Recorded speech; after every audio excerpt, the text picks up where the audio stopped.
Hey, what's up? Welcome back to another episode of MPTV. It's Matt Plapp, and we are at Quaker Steak and Lube in Florence to talk to one of my all-time favorite restaurant operators, General Manager Bob Jacoby.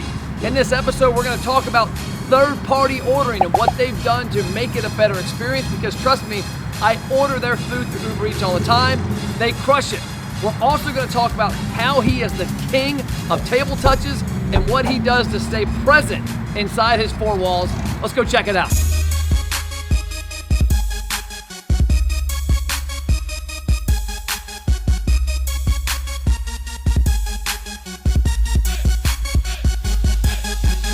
Hey, what's up? It's Matt. We're back with another episode of MPTV, and we are at Quaker Steak and Lube in Florence, Kentucky, one of my all-time favorite restaurants, one of my all-time favorite restaurant operators, Mr. Bob Jacoby. So Bob, what's going on? Not much, man. How you doing today? I'm doing great. Good. As you know, in this podcast, we talk about MP, making profit. What's making profit in your business? What are you doing to ensure you make more profit? Because profit's not a dirty word.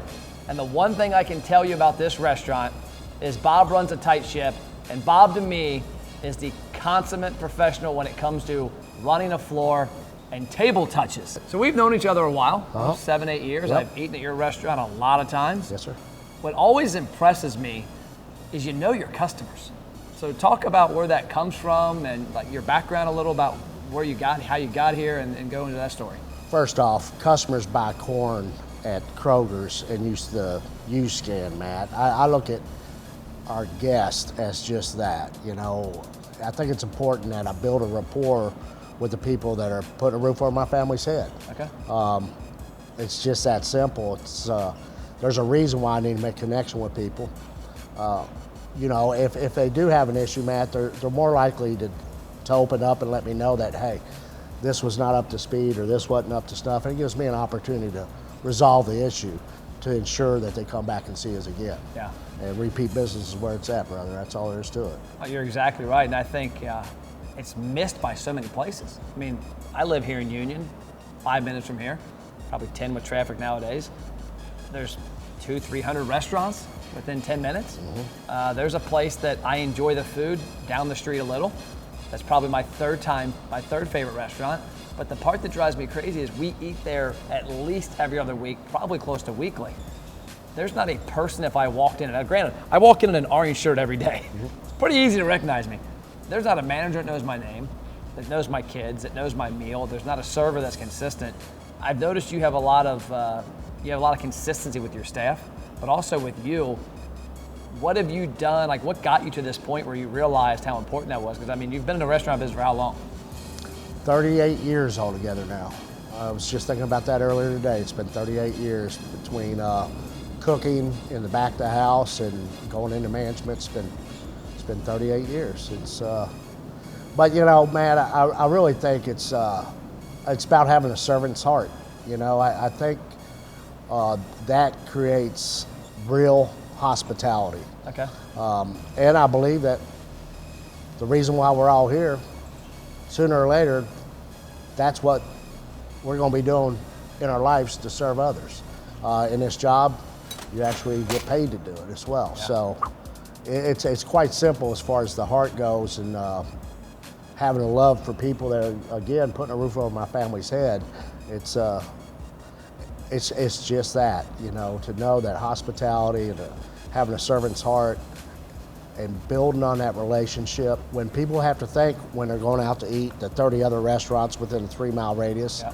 I'm hoping that connection helps bring them back in here again and give us an opportunity to serve them yet again. Looking for marketing for your restaurant that has proven results? The ROI Engine programs help restaurants use marketing attention to grow a database that drives sales on demand. For more information, visit www.roiexperts.net. What would you give as advice to an operator, a general manager, an owner that doesn't do it now? Because I talked to a guy recently who acknowledged, he's like, I know we got to do it more. And I'm like, why don't you? And he's like, to be quite honest with you, I'm scared of walking up to tables and because it's the fear that something's not right. There is a fear attached with meeting people you've never met before, and there's tools that you can use, Matt, to help get you to that table. You know, there's oftentimes I'll get a drink order even though the server's 30 seconds behind me. And again, it just gives me an opportunity to relate to the guest, to introduce myself, and to show appreciation. It could be that they need a table pre-bust later on during their dining experience, or a side of mayonnaise. It's easier if you have that object as somebody that has a fear. Yep.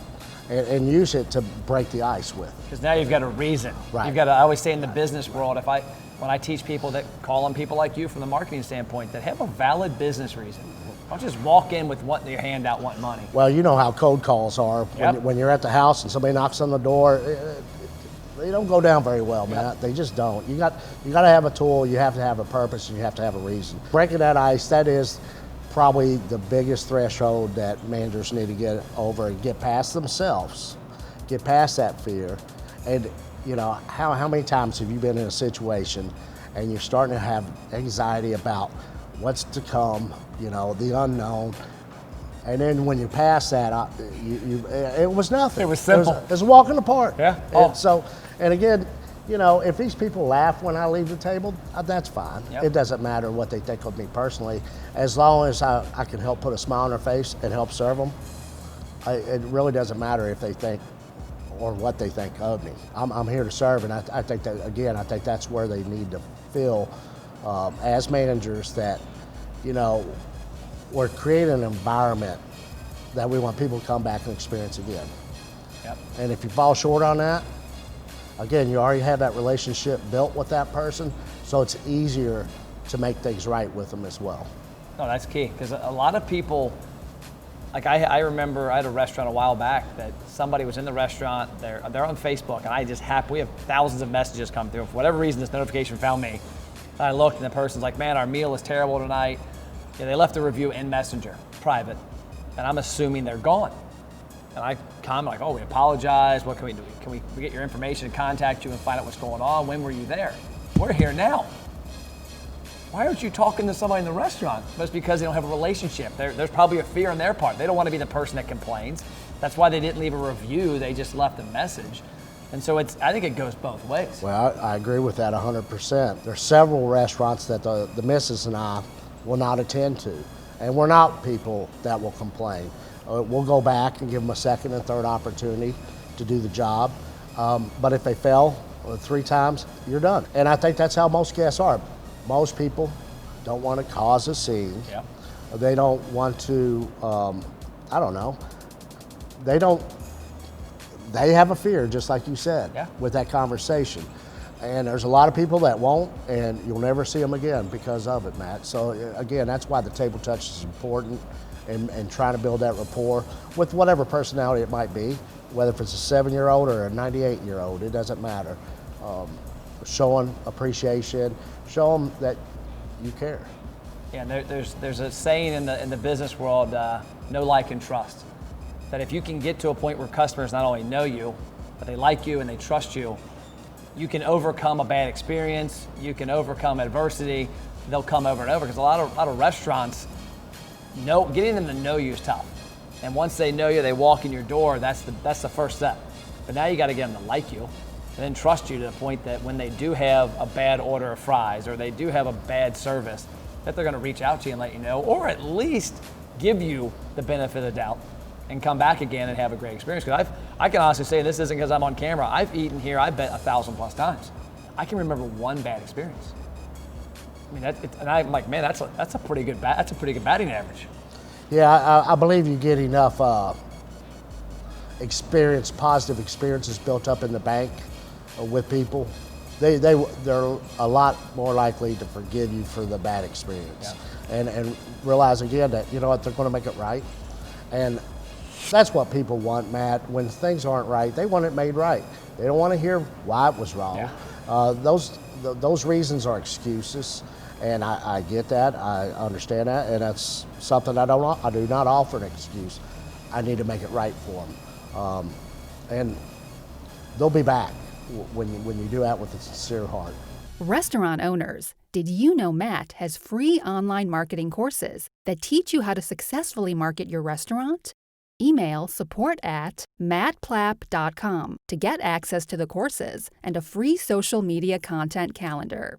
So let's shift to another side of that with regard to experience, third-party delivery. And it's kind of funny that we don't live as close to this location as we did 4 years ago. We moved out to Union, but we order your food at least, almost probably every week, probably at the least every couple weeks on Uber Eats. And I also have tried ordering me and my son love buffalo wings. We have a problem. We are buffalo wing addicts. Buckeye barbecue, golden garlic are my go-tos here, and sometimes mixing them when they come. But we also enjoy other places. And it's funny, we have 3 places around our house that are on the different third-party delivery, and they do wings. And the one place is average when you go in there anyways. Their third-party delivery, when you get wings delivered, it's no-go. It's bad. It's just not an experience. And the other one's average. Yours are identical. And I say that like completely sincere, that if I come in here and get a super single of Buckeye barbecue wings and I order it at home a week later, there's not a difference. So I'm curious, what leads to that difference? Why are other people's worse? Is it quality of food, packaging? What are you doing differently? Or I believe it's ownership, Matt. I think that in a lot of kitchens, what happens are the cooks, they see and identify that a check is to go, and they don't put in the same TLC as they would if they're presented on a plate to the guests out front. Okay. Now, it's managers that have to make sure that we're overseeing that and making sure that that check to go is just as important as that person sitting in the corner in the dining room or the guy at the bar. It doesn't matter. To build those sales outside the restaurant through third-party deliveries, if the quality's not there again, there's so many options, Matt. So it does have to be a priority. It needs to be instilled upon the staff in the kitchen, and it's through the team that you get your results. You can't do it by yourself. There's no way I could take care of 12% of our increase in sales standing back on the expo, making sure everything's right. It's got to come through the team as well. But to assure that it's happening, your presence has to be felt. Yeah.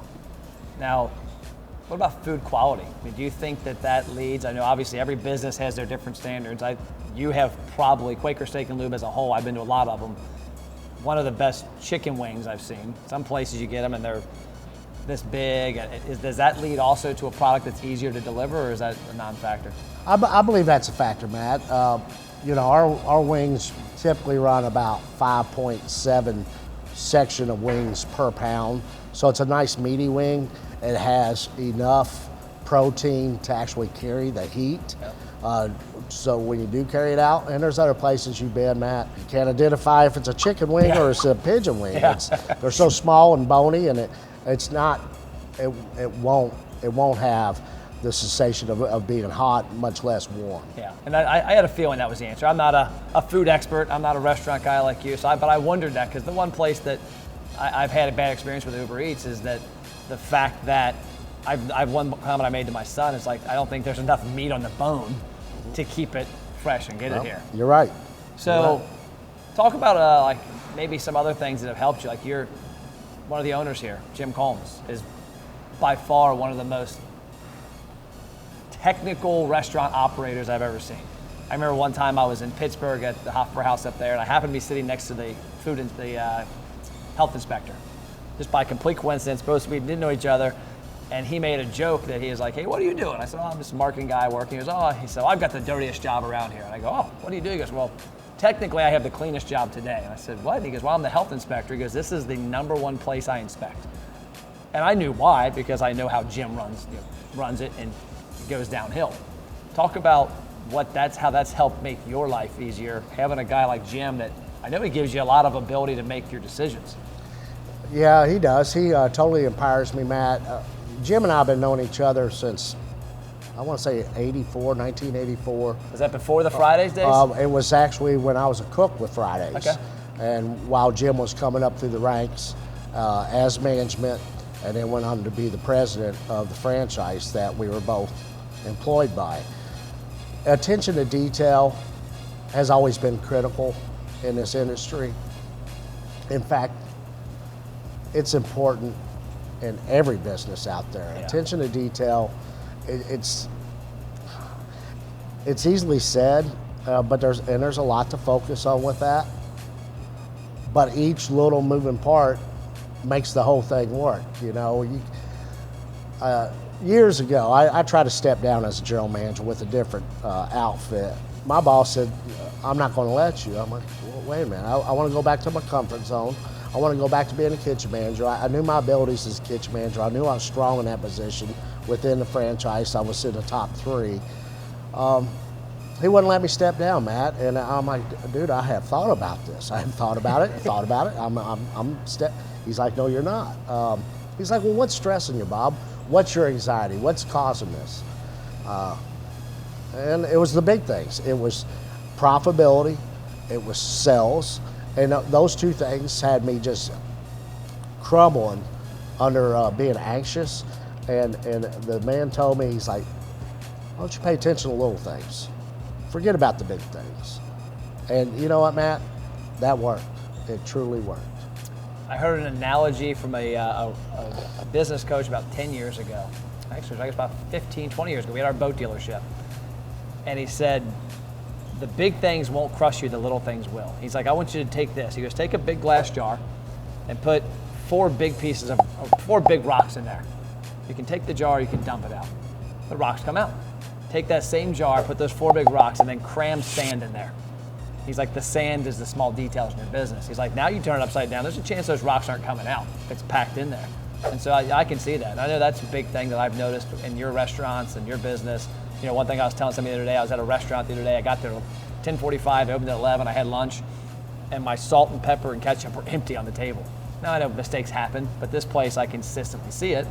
And it's just because somebody's not checking off a list when they close a restaurant, they open a restaurant. I wouldn't have a job if everybody did the right thing all the time, Matt. Yeah. And you know, to be involved, it's trust but ensure.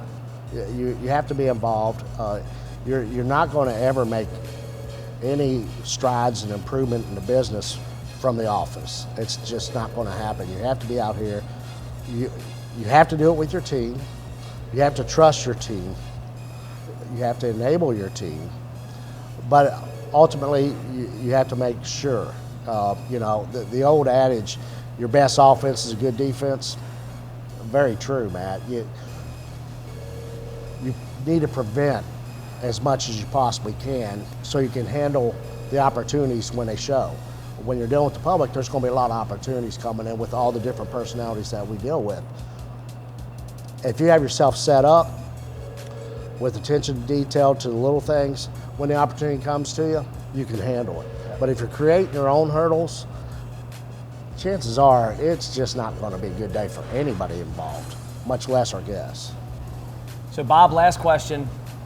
You know, the audience, operators and owners, what I like to end all these interviews with is, if you had to give one piece of advice, something that's simple, something that's easy to put in place, something that has to be done with operating a restaurant, what would it be? Being present, Matt. Being present to both the team members and the guests. Again, that's critical for your team to know that as the coach of the team, that I'm here to help them. I want to win championships, Matt. Everyday business is a championship game. And that's my goal, is to try to figure out how I can help the team members be the best they can be.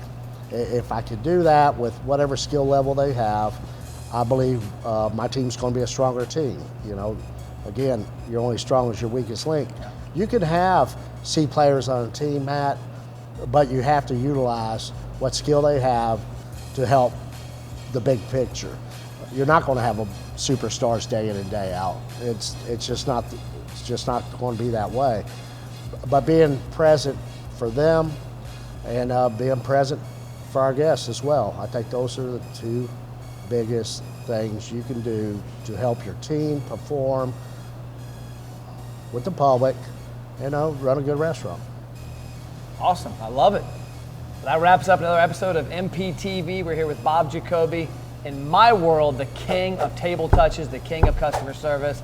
I'm glad to have you on the show. Appreciate it, Bob. It's my pleasure, man. Thanks, sir. Good to see you.